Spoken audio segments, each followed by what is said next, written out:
Lorsque Nicolas Copernic avait découvert que ce n'est pas le soleil qui tourne autour de la Terre, mais à l'inverse, il était combattu par beaucoup d'institutions de son époque.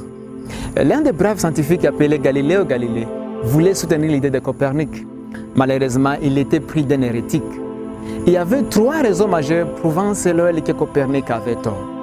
La première raison était qu'il était de conseiller de renverser la tradition et les consensus de la science. Deuxièmement, il semblait que Copernic allait à la contre de tout ce qui était visible à l'œil nu.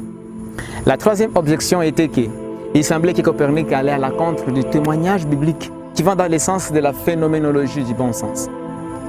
Mais vous et moi aujourd'hui croyons bien que Copernic avait raison.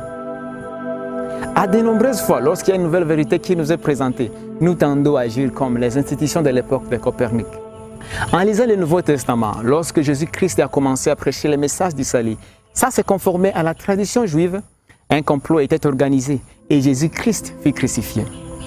Mais en lisant les Actes des Apôtres, chapitre 17, verset 11, l'apôtre Paul fait l'éloge à l'église de Bérée parce que cette église ne se confiait pas à la tradition. Elle cherchait toujours à comprendre si ce qu'on leur enseignait était la vérité. Et même l'apôtre Jean, dans 1 Jean chapitre 4, les premiers versets, il fait un conseil à son église en disant « Bien-aimés, cherchez toujours à examiner chaque esprit, parce qu'à la fin des temps, il y aura beaucoup de faux prophètes. » Le mot « examiner » est très important dans le passage de 1 Jean chapitre 4, les premiers versets. Bien-aimés, ne soyons pas aveuglés par la tradition au point de refuser la vérité. Mais par contre, cherchons toujours à étudier la parole de Dieu pour voir si ce qu'on nous enseigne, c'est la vérité. Que Dieu vous bénisse.